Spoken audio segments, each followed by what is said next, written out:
I'm Darren. I'm Derek. And this is the Double D Podcast. Last episode of 2022, we're going out with a bang. Bang! A nice little interview. Something cool. Fantastic. For the fans. We're interviewing Steve Wilson, the man behind Kongo Kong, as you read just when you clicked on this video. Huge thanks to him for joining us. It was a great interview. One of our best interviews, I truly do believe. Yeah, take that, Carson. Yeah, well, he's got the most views, but that doesn't mean it was the best. All right, it was a headache after that interview. 2022 is coming to an end this Saturday, December 31st, in Cleveland, Ohio, at River's Edge. I remembered it this time. Yes. You can see Battle on the Border, New Year's Bash, I think is what they're calling it. New Year's Eve Bash. You can find it if you go to the Battle on the Border. Yeah, the most important thing is you shouldn't have to rely on us for information. Go to Battle on the Border on Facebook. Battle on the Border Pro Wrestling, give them a like, and you can see all of this. Yeah, you see everything. But because people rely on us for information, which is just the silliest thing of all time, we have the match card right here. Right there. So, we're going to also give our just a little prediction. We don't have to say who we think is going to win, but we can just kind of say, like a little bit about the match. Brian Pillman versus Savion Truitt. That's going to be a good match. It's going to be a great match. I'm very excited. We were supposed to see Savion at Cincy Wrestling, but again, 12-year-old immune system over here couldn't handle the cold.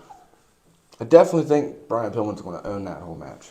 Whoa, Savion. A little bit of shaving. It's also a little bit of a skill difference. I think it's going to be closer than you're giving Savion. Man, these lights are bright. Yeah, they're blinding. Why are they normally this bright? Yep. God. My eyes, I feel like I have spots. I have trouble reading. Eric Surge versus Anthony Katina. That one's going to be a hard one. I've seen Eric Surge wrestle, twice? Twice. For Battle on the Border? Yeah. One or twice. And I don't think I've ever seen that other dude wrestle. So I have no clue on that one. Anthony Katina's wrestled with AEW before on AEW Dark.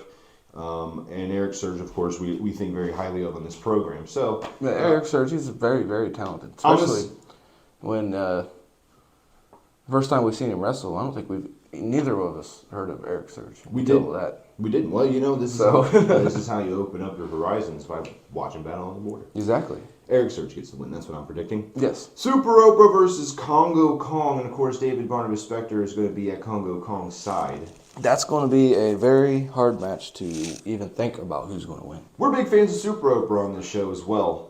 We're now big fans of Kongo Kong because we've interviewed him. I gotta say, I just think Kongo Kong gets the edge here because of David Barnabas Spector. Super Oprah can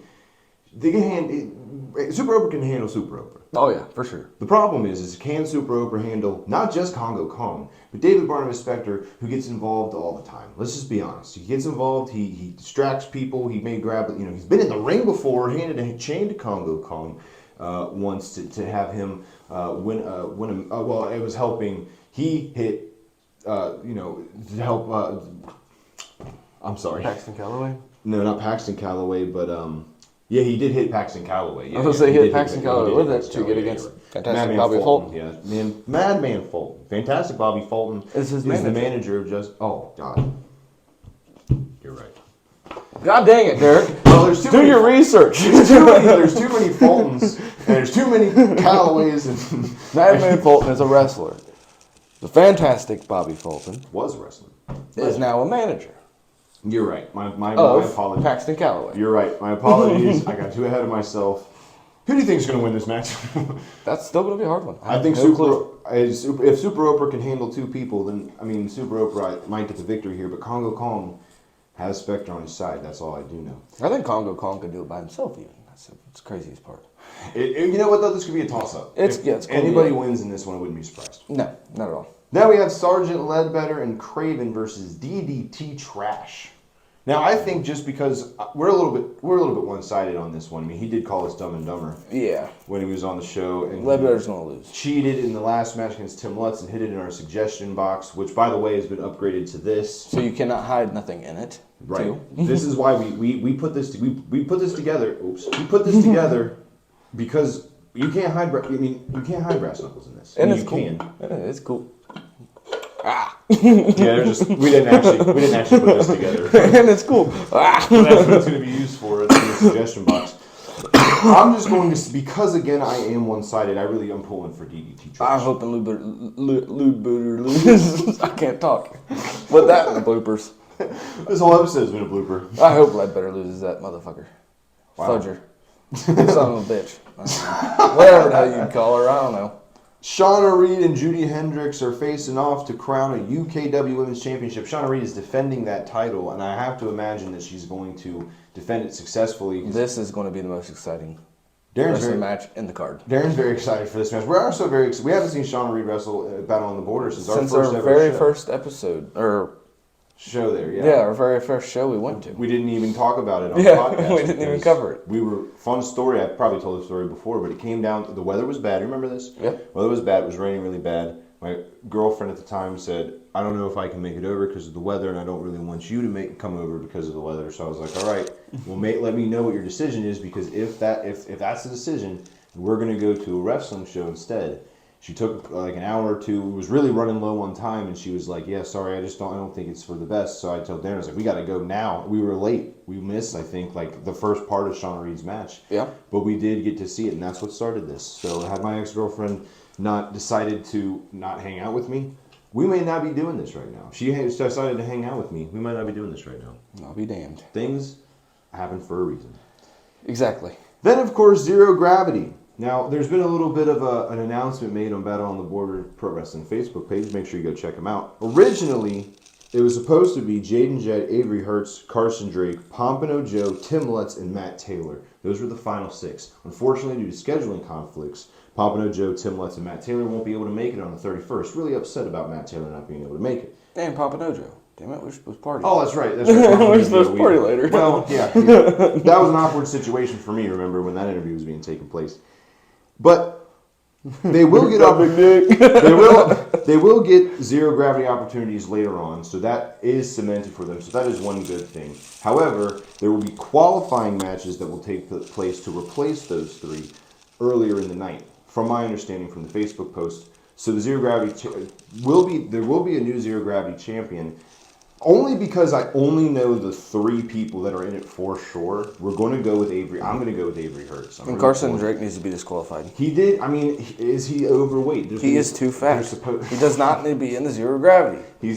Yeah, I mean, he is since he wrestling's world heavyweight champion.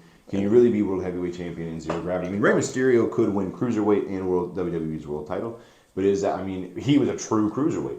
You don't see Brock Lesnar fighting, cruiserweight. And you sure in the hell don't see Carson Drake dropping a bunch of pounds just to be able to participate in zero gravity. I mean, he's got a couple days. We're filming this on Tuesday. I guarantee you he's eating fucking munching on donuts right this minute as we're doing this daggone podcast. Not able to make the weight. We're 4 days away. From my understanding, he's got to lose at least 26 pounds. More than that, technically. And he's trying to figure out how to rig a scale. But he's going to he's spending his next 4 days rigging a scale. So we're pulling for Avery Hertz. Yes. I mean, I'm not taking Somebody anything needs away. to check the magnets to see if they're in his pockets. I'm not taking anything away from Jaden Jett either. I mean, Jaden Jett's a great performer. Possibly Man Under the Mask was one of the people that we thought could possibly be Man Under the Mask. If we ever figure out who the fuck it is. Yeah, we're still looking. A little update. We've done a little bit of investigating and still no leads. I give up. Yeah, still no leads. I quit. We've interviewed all the possible suspects, and none of them just admitted it, which is what we were really hoping for. So unfortunately, no updates. But you know what? Eventually, the time will come, and it will. Damn it! There will also be Battle on the Border is going to be inducting people into the Hall of Fame. Yes. As well. So make sure you're there for that. We will also be inducting somebody into our Hall of Fame, which will be on the 31st. So make sure you come out to the show. It's going to be a great time. And what better way to ring in the new year than with the wrestling show the last day of the year? And the Double D podcast. And we'll be there, which is always... It's always great. And then invited to the after party afterwards. That's right, Route 50. A fantastic bar, saloon. They've got fantastic food, keeping the kitchen open late. Karaoke sometimes. We Karaoke. talked about that in this episode. Yeah. So make sure you come out to that as well. So don't worry. You don't only have to just go and watch this wrestling show. You can also come and celebrate at a bar. Fun fact, I've never celebrated New Year's Eve outside of either my house or your house.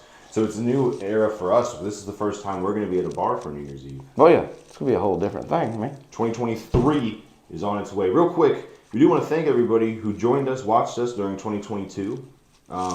Very excited. 2022 was a big year for us. We mentioned this the last episode. It was a big year for us. A lot of changes. got a new opportunity with this Battle on the Border work that we've been doing. We've met some great people, made some great friends. Yeah, continuing to make good friends and meet great people. 2023 will continue. And it's just as a reminder to everybody who watches us, because they see the links shared for Battle on the Border. Just remember, we're not just a wrestling podcast. We talk about absolutely everything. And just a little quick rundown of the next at least 3 episodes that I can think of that we have in the future. We'll obviously review this show for our first episode of 2023. Because what better way to start 2023 than it was the biggest thing in 2022 that we did, starting it off. Then we'll review the next week. We're going to review 2022 from just a worldwide standpoint with Death Machine, hopefully. Confetti.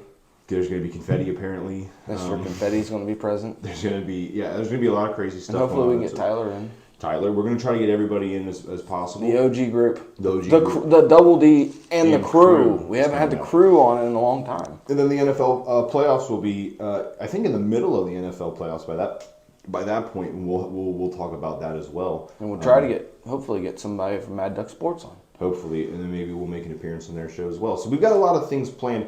We're also talking about possibly doing some other subjects that we haven't touched on before, such as true crime. Just different things. We're always trying to broaden our horizons. So make sure you watch us if you're interested in any of those things. We're not just a wrestling podcast. Now, don't get me wrong. We really enjoy doing this. I mean, we really do enjoy working with them, and we really do enjoy doing the interviews. But sometimes it is nice to switch things up. We try to keep it interesting for different people. Because I have family members who don't watch the wrestling-related episodes because they're not wrestling fans. I know certain people who only watch the wrestling-related episodes. And I like that. I think that's good. The broad group, but I like to bring everybody together. Even if you're not a wrestling fan, I think these interviews are really nice. Oh, yeah. It's a fun time. Now. And we interview random people, too. Yeah, we do. You can be a wrestling fan. Bob Saget was on the last episode. Do you remember that?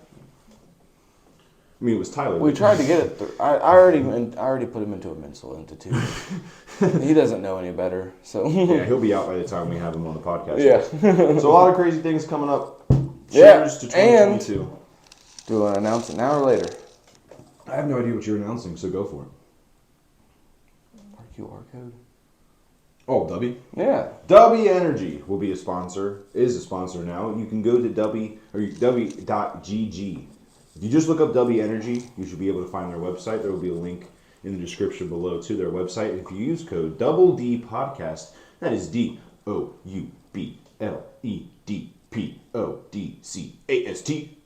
You can get Podcast. 10% off of your orders. And we'll be also reviewing their products at some point here soon. It's just that right now we don't have that on order. Everything, with Christmas, everything's kind of slow to get here, but once it gets here, we'll be reviewing that as well. We'll be very honest with you about our review of it. I'm extremely excited. I've seen nothing but positive reviews, so I'm very excited to see what the reviews or what we're going to think of it. Yeah, and you said it's like the powder form, right? It's powder form, yeah. So that's another thing that's important to mention. If you're into energy drinks and you know how bad other energy drinks can be for you, this has healthier ingredients like nootropics, which is supposed to help stimulate your brain, and it's in powder form. So it's kind of like if you're used to taking protein for working out, you can work this into your routine. And if I do like it, I'm going to replace the energy drinks I do drink now that give me a crash. This doesn't have the ingredient, W doesn't have the ingredients that give you a crash. So it keeps you prolonging. So that's also very important. But that's enough about that. And by the way, we don't have a QR code, but we do have a discount code. Oh, a discount code. It's called a discount code technically. If you go in and you use discount code, you can find it. Real quick, again, you can go down to the link in the description below if you're watching the video version, or if you're watching the Spotify version, you can find our link tree. You can find us on Podvine. That's something new that I got today. Uh-oh. YouTube, if you're listening to the audio version, go and subscribe to us on YouTube. You can find us on Radio Public, Pocket Casts, iHeartRadio, Google Podcasts, of course, Spotify, and Anchor. So look at that. Nifty. When this year started, guess what we were on? We were on YouTube, Spotify, and Anchor. Now we're on iHeartRadio, Pocket Cast, Google Podcast, all that stuff. Fancy. How cool is that? So you have no reason. I don't care what kind of phone you have. Yeah, you have no reason. And you can find all of those are good options. Just pick one and listen to us on it. Yeah. If just pick what else you gonna do? Listen to your favorite Taylor Swift song while you're driving down the damn road? Yeah, Fuck that. you can listen to us talk about 30 reasons why men suck. Yeah. You can hear us interview Denham Blevins, Kongo Kong. You can hear us talk, what else? We talked about sports. We've been on Mad Duck Sports. Go and check them out also on YouTube and on Spotify. Go check out Mad Duck Sports. Jump all the way back to our beginning where we just rambled on a freaking microphone. You can listen to us from episode 1. This is like episode almost 70 at this point. You have 70 episodes. That is a lot of hours, by the way. I want to point this out. I didn't share it on our Instagram. I really should have. We created like 5,000 minutes of content this year. That's a lot of minutes. That's a lot of minutes. I mean, every episode is like an hour and a half long almost. I mean, countless time. But it's worth it. Every fucking minute. It is worth it. We're going to keep going. 2023 is going to be bigger. We're going to have the Hall of Fame thing here. Possibly, we might not be there. So it may be over here. Maybe over there, but we'll make sure it is somewhere because we also invested in some other things that are going to go behind us, which is going to be debuted in our first episode. Yeah, and you don't get to know until then. That's right. So make sure you find us there. Anyway, I hope you guys enjoy your New Year's Eve, whether you're supporting Battle on the Border and us or not. If you're just celebrating with family or friends, hey, you know what? Have a good end to 2022. It's been a rough year for everybody. It's been an up and down year. Every year is. But you know what? We keep climbing. We keep working. Because that's the only option we have. What other option do we have there? I don't know. We don't have any option. We got to keep moving on. Anyway, if you like us this much, you know what? You can go over to Instagram, follow us on Instagram at @D_D_podcast. You can also follow me on Twitter, DJDub00. Sometimes I tweet about wrestling, tweet about sports, politics. I got into an argument with Scientologists the other day. I talk about everything on Twitter. You can also find us on TikTok, @DDPodcast1. And if you just love me, you add my snap, Darren 1134567889. We also have an email, which is wdpodcast123@gmail.com. Dry. That has not been nothing. Dry. There's nothing in it. Email us. Except for Maggie's old work stuff. Well, at least that's all it got used for, but it was something. Yeah, I mean, other than that, it is nothing. Maybe what am I forgetting? We have a Facebook page, WD Podcast and Crew. I don't post very much. I probably need to get better on that. Yeah, we do. We do need to get better at posting. But all that is also in the description below. So make sure you visit the description. You can find all our social media pages, where you can find us on all the audio versions. If you are an audio listener yourself, you can find us on YouTube at the Double D Podcast and Crew. If you type that in, it's actually one of the first. It's getting up there now because we've had so many episodes. But then also, you got my DJing app. I don't know why I identified it as my DJing ad. I don't know. Fuck it. We do any parties you want. Just call me and I'll be able to do it. What's your number? You gotta say your number. Maybe it's a mystery. No, I'm just kidding. If you want business, it better not be. 812-212-1675. Yeah, call me and we'll do some business. I feel bad for all the audio listeners. Good quality. Because they get this ad right before we jump into our second part, and then they get us talking about Anchor. Oh, God. And then you talking about your DJ ad again. Oh, boy. That's why you called it an ad. I've been there twice. Yeah. Nice. Which, by the way, speaking of that, if anyone's interested, we redo all the ads at the beginning of the year, including Darren's DJ ad's going to be updated.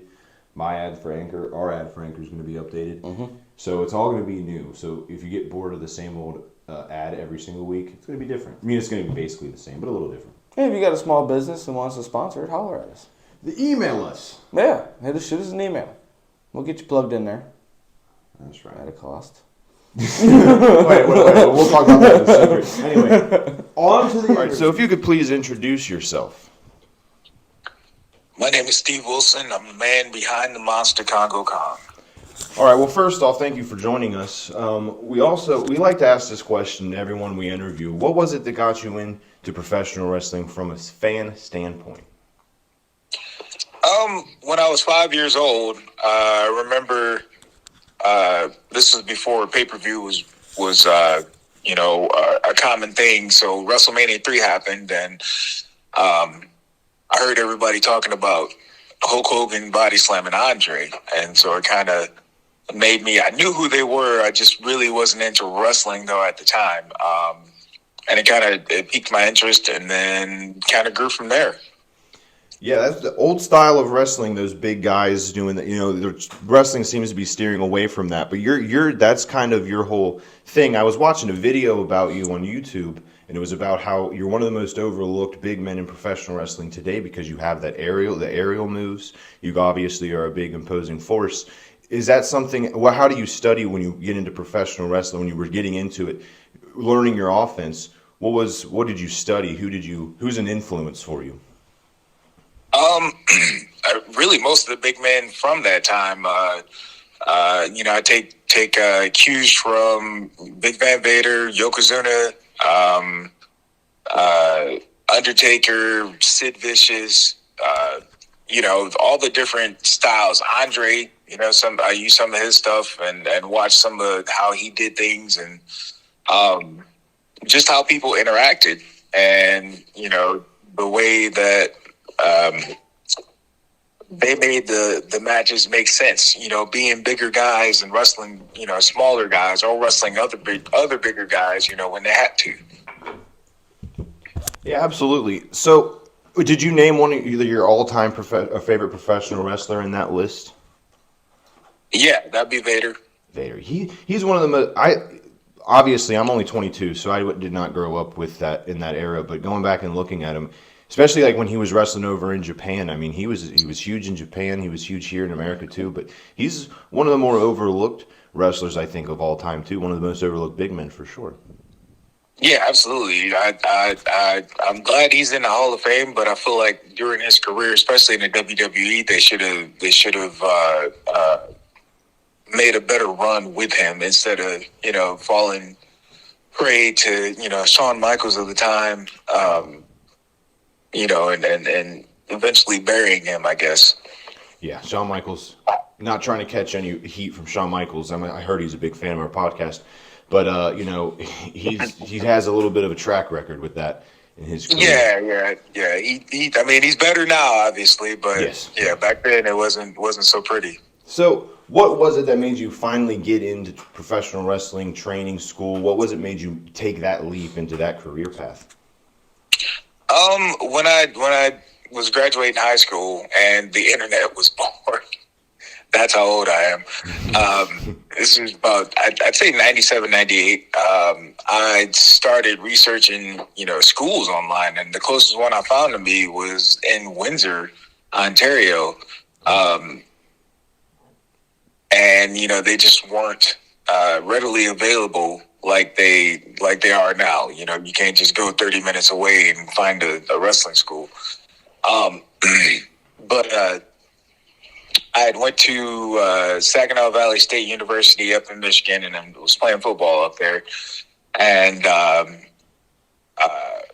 had come home over the summer and saw a poster advertising a local independent show, and it said at the bottom, "If you want to become a pro wrestler, call this number." So I called the number and went, and I think I had 2 training sessions, and the guy that owned it didn't know anything about wrestling, and he's like, "All right, you're in a match this weekend." I'm like, "Huh?"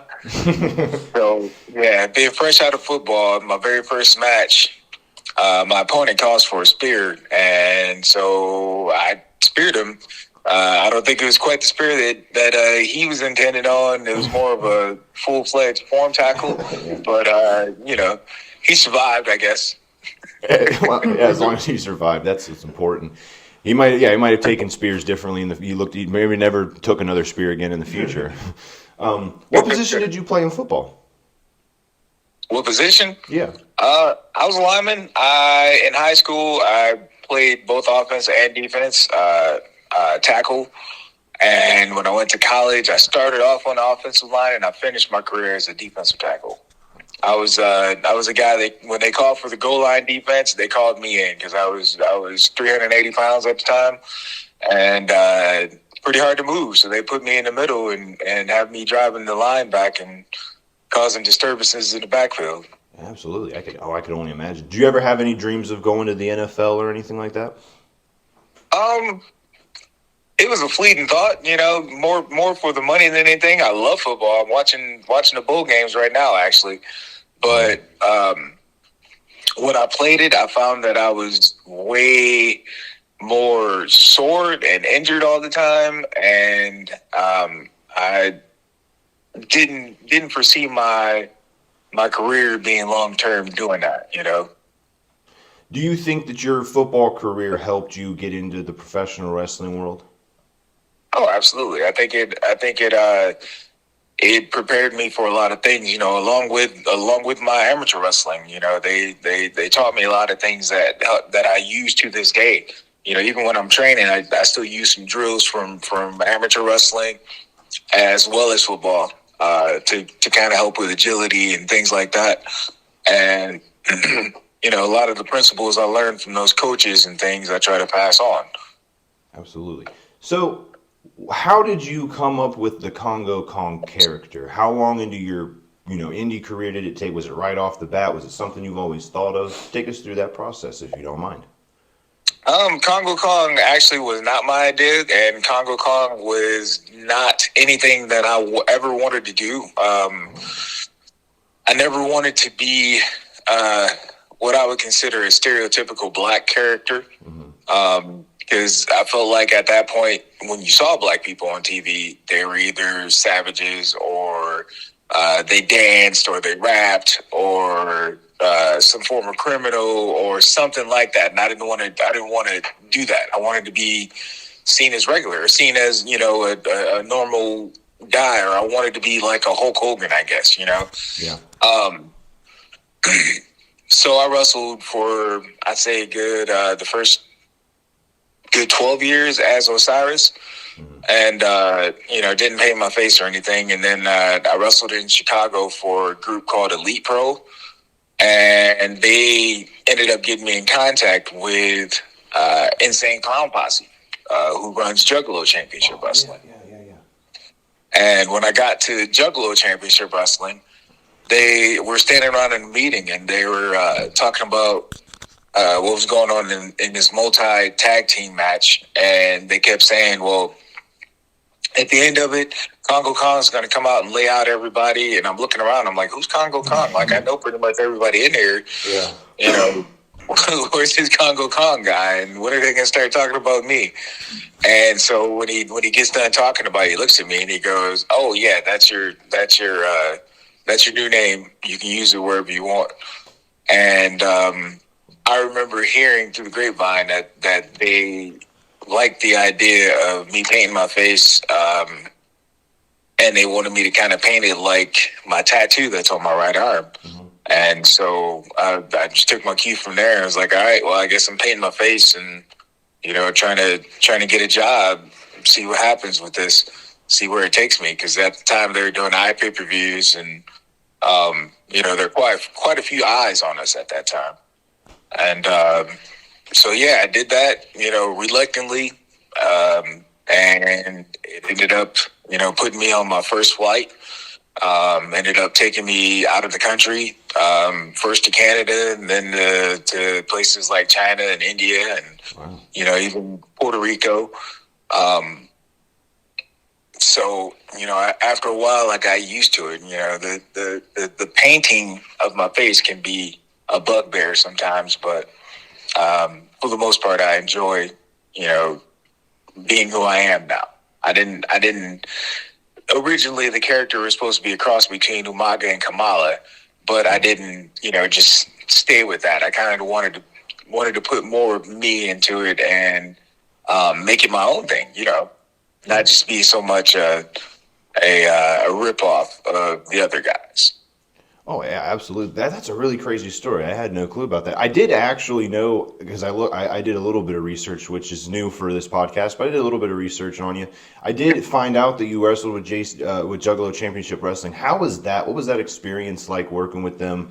I also, you won a title there, right? Weren't you a world champion there at one point? Yeah, I think I held the belt for like 4 years at one point, which is pretty good. In the modern era or whatever, but working with those guys, I love those guys, man. They when we see each other to this day, they'll walk past me, hey bro, how you doing? whatever, blah blah blah, and it's always good, a good meeting with him. I can say that I think I was talking to Madman Pondo about this at the last show, that he and I, even though he's actually been fired before, he and I are the only two that have been actively wrestling for them for most of our career, I guess. Yeah. I've never been fired by them, so 'cause I always try to stay out of the way and just do my thing and get in and get out. And him, for whatever reason, he had that experience, but they always welcomed him back, and it's a fun situation. I've never had to worry about getting stiffed on pay, or as a matter of fact, they take care of me better than most other places. So I love the Clowns. I love JCW. That's awesome. That's really good to hear, because this is something I never really looked into. I knew it existed, never really looked into it. I'm gonna have to try to find some matches or something. So, what was it like working overseas? You mentioned a couple of places. Give us like a cool story, or just anything, any cool experiences, bad experiences, whatever you want to share. We're wrestling overseas, because you have a pretty diverse group of countries that you've worked for. Yeah. I'll talk about my tour with Great Khali's group, CWE in India. I went over there for 2 weeks, not a couple summers ago. I'd probably say about 2017 or something like that, and stayed for 2 weeks. And we got to tour the Himalayan mountains, which was awesome. Something that you never would expect to see in a lifetime. It's one of those things that you hope for, but you never actually think it's going to happen. Yeah. And to go there and meet his students and get to know them and talk to them and feel like I'm being treated like a king. That was a heck of an experience. I got to go over there with guys that Dexter Loomis, he was there with us. I want to say Chris Masters was there with us. Silas Young, Michael Tarver. We had a good group of guys over there. Hernandez, and just got to see the backside, see the countryside of India, and get to know more about the people and the culture, and experience the food. I figured out that I really don't like curry because it tastes like dirt to me. But when I went up into the Himalayas, the food up there was actually really good. And other than missing cow after a while, because cows are sacred and they are basically run the country. You can't eat them. Yeah. Other than missing that, it was a pretty good time. Oh, that's really cool. Man. So, did you ever think when you got into professional wrestling, did you ever think or hope that would be a goal of, like, something that you get to experience going overseas and wrestling? I mean, my hope was always to try to make it to the WWE. I felt like if I got there and got eyes on me, I could be unstoppable, but for whatever reason, that just never happened. Mm-hmm. So I've always aimed high.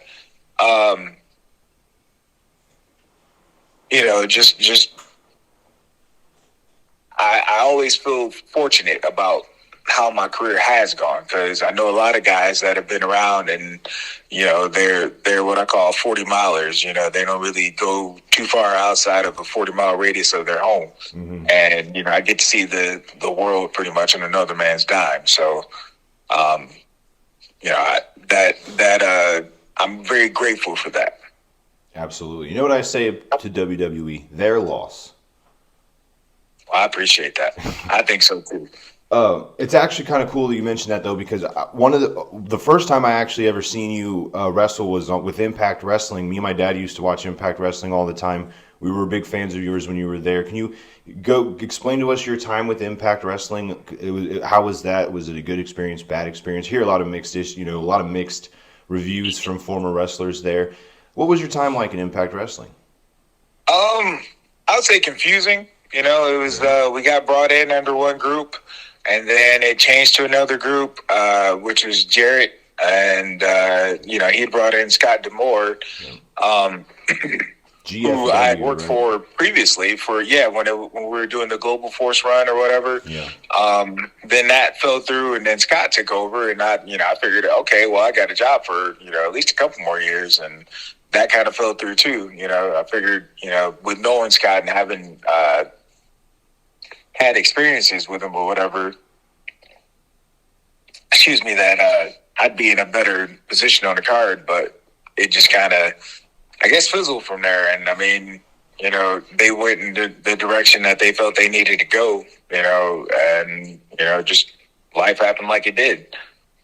Well, everything does happen for a reason. But once again, you know what I say to Impact Wrestling? Impact Wrestling's loss. Yeah, I believe so too. They could have done something, especially after the momentum that we had after the Monsters Ball match. They could have did something great with me. They did it a little bit, but I felt like instead of using or allowing the fans to gauge and to be the reason that they continue using or continue pursuing a certain angle or whatever, they went with what they wanted. And I think, when you're promoting in professional wrestling, if you don't listen to your audience, you're not gonna have the most successful brand that you want if you don't listen to your audience, because they're who makes or breaks you. If they don't look at you, if they don't watch you, then you don't make any money, period. Yeah, absolutely. I don't know how it's been, but here recently, especially with the rise of something like AEW, it seems like professional wrestling is really on the rise again, as far from a fan standpoint. A lot of more eyes on it. It's becoming a little bit more mainstream. You've been, you're a career veteran. How do you is the rise? Is it cool to see? Is it a little? Is it surprising? I mean, it's been through ups and downs, dips and valleys. Is it cool to see this rise in interest in professional wrestling? Yeah, I'm glad there's more places to work. My concern is, I guess, the product that we're putting out now, and how we're telling fans that the ring doesn't hurt, and bumping doesn't hurt, and the punches don't hurt, and things like guys, gathering around, making it obvious that a dive is coming, and there's just a lot of old school principles that I feel like I was taught over the years that we're kind of getting away from, and it's the stuff that keeps wrestling, that keeps the edge on wrestling, and I guess, you could say, well, everybody knows it's scripted or the F word or whatever. However, we don't always have to tell them that, and not everybody, believes that. A lot of people, when they come to a wrestling show, their hope in coming to that wrestling show is being able to suspend their daily life, their harsh reality, whatever they're going through or experiencing in life, and be entertained. They want to believe that Kongo Kong is a real character. Mm-hmm. They want to believe that Kongo Kong is actually hurting the guy that he's wrestling, or when the guy is on offense, that he's actually, doing something to have an impact on Kongo Kong. And I feel like, a lot of the wrestling today, we've steered away from that, and we just, we go out there and we do flips, and everything is just all for the next acrobatic move, and trying to please the crowd, which at the end of the day, they don't care. They don't care about what you got to do the next day or what you have to do in your personal life. They just want you to go out there and quote unquote kill yourself. Sometimes it's crazy, just to watch these guys go out there and put their body on the line and go through tables and dive off of ladders through chairs, and it's nothing special about it because they do it so much and so often. They don't know how to space it out and keep it interesting for people. Yeah, those old territory days of professional wrestling, that's something I wish I would have grew up in, those early days. That's what my dad always tells me. It was just so different back then. I wish I could have experienced it because by the time I became like a real big fan of professional wrestling, the illusion was ruined for me. And luckily it didn't ruin the sport for me. But because I am able to to suspend that disbelief. But man, those old days back in, when people thought, when they believed everything that they seen, it just seems like such a special time of professional wrestling, and it is true. I wish you could go back to that as well. Right, absolutely. That was back when wrestlers were larger than life. The characters could have been outlandish, and I mean, some of them were unbelievable, and others were believable. Yeah. But one thing you didn't get was being able to go to a wrestling show and see your next door neighbor. The average 5'10" guy that looks like everybody else. You didn't get to see him in the ring. Right. And if you did, he was the sole guy on the roster like that. Everybody else were giants, because those were the people that, people were wanting to pay to come see. Yeah, absolutely. So it is my understanding that you run a professional wrestling school. Is that correct? I do. So how did that come about, and how's that experience been for you? Well, it started when I had taken over the training for Heroes and Legends Pro Wrestling some years back. I want to say maybe 2010-ish. I'd taken over that and, started training guys. And I just wanted to pass on some of the knowledge that I had to those guys because I saw what was going on and the way they were being trained beforehand. And I just felt like, if these kids are going to be set up for success, then they need to know, things like not calling an entire match and going out there and being able to work on the fly and, being able to go out there, engage an audience and change course if they need to based on how the audience is responding. And, from there, Heroes and Legends, that school, shut down and it was down for a couple of years. And, I had a couple people that would ask me, hey, are you still training? I would like to come and learn from you or whatever. And I would kind of entertain it and be like, yeah, I really don't want to start a school. And, I'd have to find the right building and the right situation and whatever. Well, lo and behold, one of the first two trainees that had taken over when I took over Heroes and Legends, his family owns a storage unit. And so, or storage units, I should say. Mm-hmm. And so they were deciding to add on to the storage units. And he asked me, he said, hey, if we added a unit big enough, that the ring will fit and, ceilings are high enough. Would you be interested in running your school out of here? And so at first I was like, nah, I think I'm going to wait and see what this other guy does. And that ended up not happening. And so then I called him back and I said, yeah, let's do it. And so kind of spiraled from there, and we don't have like a huge amount of students or whatever, but we have a good amount of students, and they're good people, and I look forward to seeing what happens to them, what paths they take in their career. That's awesome to hear, man. Very excited. I have to check it out. Yeah, you guys have like a Facebook page or something you can shout out real quick in case anyone listening is interested. Yeah, if anybody's interested, it's Professor Kong's Pro Wrestling Academy on Facebook, or you can get a hold of me under Steve Wilson. It's a Tuesday, Thursday, 6 to 8, 8:30ish type thing where we come and we train and we learn, the ins and outs. Not just how to do moves, but the psychology and the business aspect and proper etiquette and how to conduct yourself and how to do different things. I try to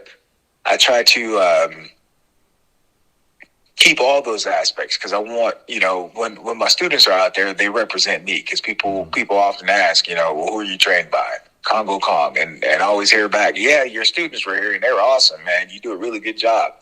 And so I take pride in that. The school is located in Bluffton, Indiana. But to me, if you want to be a pro wrestler that bad, you'll find a way and you'll find a reputable trainer, and not just go anywhere, especially because it's cheap. If it's cheap, then chances are it's really not going to be as beneficial as you think. Most people that have spent time in this industry learning it and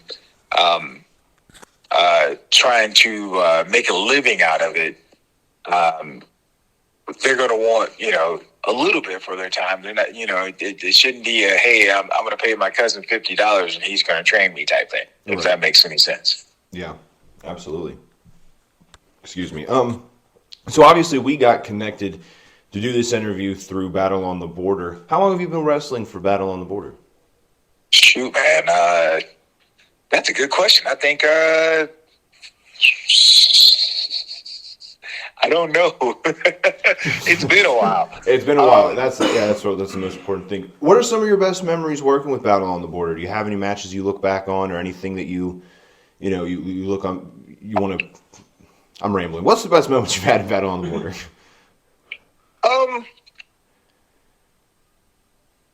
I would say just hanging out with the people, honestly. Like some of the fans are really awesome, but hanging out with the boys, the camaraderie that we do have, going out after shows and I remember we went out to a bar one time and Denham's brother Jeremy was messing with a guy playing pool, and I forget exactly what he did to him, but the guy got ticked off and started raising sand, and like he made a loud noise or he got loud or whatever. And I just remember looking and seeing like there's at least 5 or 6 guys well over 6 feet tall and well over 250 pounds sitting at a table at one point, and we all just kind of stood up and started walking that way. And the guy, like, he changed his tone real quick. He's like, "Hey, man, you're not about to jump me. You're a dog, man. You stay away from me." And I was like, "No, we're not about jumping you, but we're gonna make sure things get done right. We're gonna make sure you're not jumping anybody. How about that?" We've been to an after party where you were there before, and I got to tell you, the people about on the border to roll into that bar, I don't know why anybody would want to raise any problems, even if it's not with someone associated. Like I was with Denham, and I was a part of the fan group that came along, but I'm not gonna mess with anybody in that place. Right. Also, yeah, you'd be surprised. Well, yeah, you're probably right. I also have to mention that we went to one of the after parties we went to. There was some karaoke being sung, and I got to tell you, man, if professional wrestling didn't work out, did you ever think about singing? Because you got some pipes. I think about it. I appreciate that. Yeah, it's a thought, but I don't know that I'm good enough to be like a professional singer, but I do enjoy it. That's for sure. I remember we were sitting at the bar, and then we just heard this singing, and I'm like, man, who is that? That's really good. And Darren, co-host, seen you, and it was like, pointed you out. I'm like, holy God, that's just the last person, just because of because we didn't know you at the time, so we only know you from in ring, and it's like that's the last person I would have ever thought. So yeah, man, that's the beauty of professional wrestling. You see one thing in the ring, but like the people behind those characters are, sometimes some of the best people in the world. And it's crazy because this little thing called wrestling brought us together. People I would never have known before without wrestling, never have met. Now I have some of the greatest friends ever, and it's such a rich group of friends that, I feel like a lot of them I would keep in contact with even if I were no longer wrestling. Right, absolutely. That's not going to happen for a long time, of course. So this Saturday, December 31st, in Cleves, Ohio, Rivers Edge? Yeah, Rivers Edge. I always forget that. Rivers Edge. Super Oprah and you are going to have a match. Walk us through. If Super Oprah's listening, send a message to Super Oprah. What can we expect to see? I don't know. Cause Kong, I don't know. It's a it's a rough one.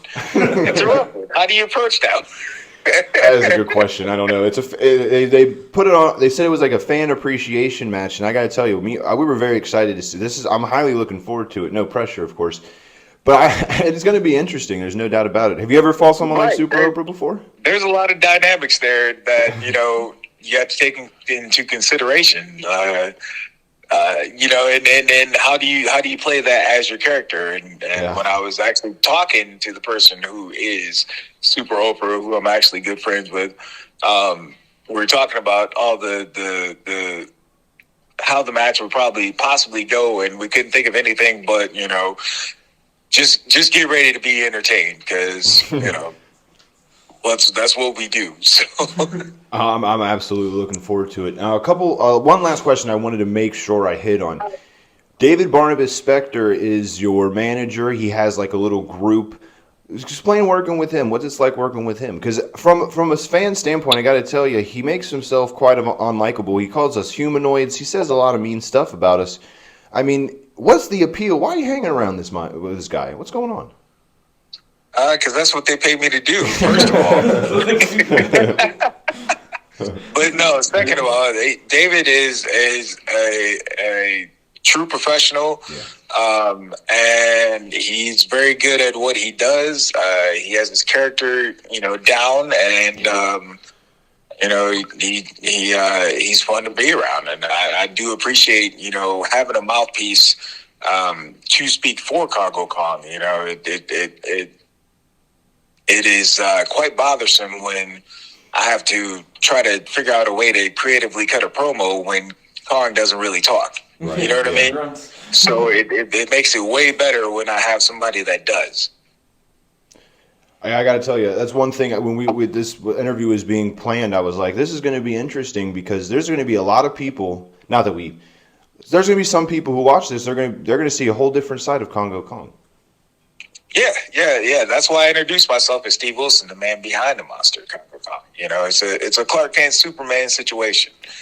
I like that, and that's how we're gonna label the episode. That's how we're gonna title it too. I like that. Yeah, that's how we're gonna do it. All right, well, we're gonna wrap this up. Is there anything else that you wanted to shout out, mention, ask, or anything you wanted to bring up before we wrap this up? I'm sure you're a busy guy. Yeah, I also make wrestling gear.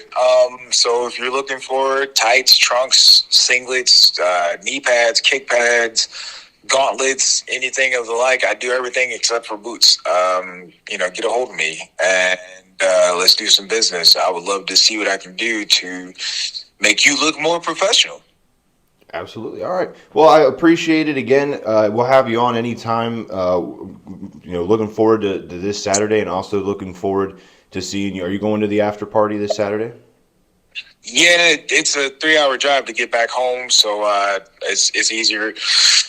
Excuse me, just to stay there and bring in the new year with you guys. You better be. Listen, I'm not trying to put any pressure on you, but just know that if we're there, and you better. I just want to hear a song. That's all I'm asking. Karaoke person will be back. If there's karaoke going, I'm probably singing. So you know what? And if we ever need an intro for this podcast, we're gonna ask you first. You're first on the list. That works. I got one more question. One more question. Okay. So what's it like partying with Super Oprah? We haven't got the chance yet. Yeah, a lot of things have been said about it. Yeah, we heard a lot about it, but we never experienced it. It's a blast. It's fun. Yeah, just something you have to experience. Is what it sounds like. Experience, yeah, that's what it sounds like. I don't want to say too much because I want to give too much away on the radio. Just no, we gotta have the surprise factor. All right, absolutely. Well, like I said, we'll let you go. I'm sure you're very busy. Thank you again, and we'll look forward to talking to you next time. Absolutely. Thank you for having me. Absolutely. All right. Bye.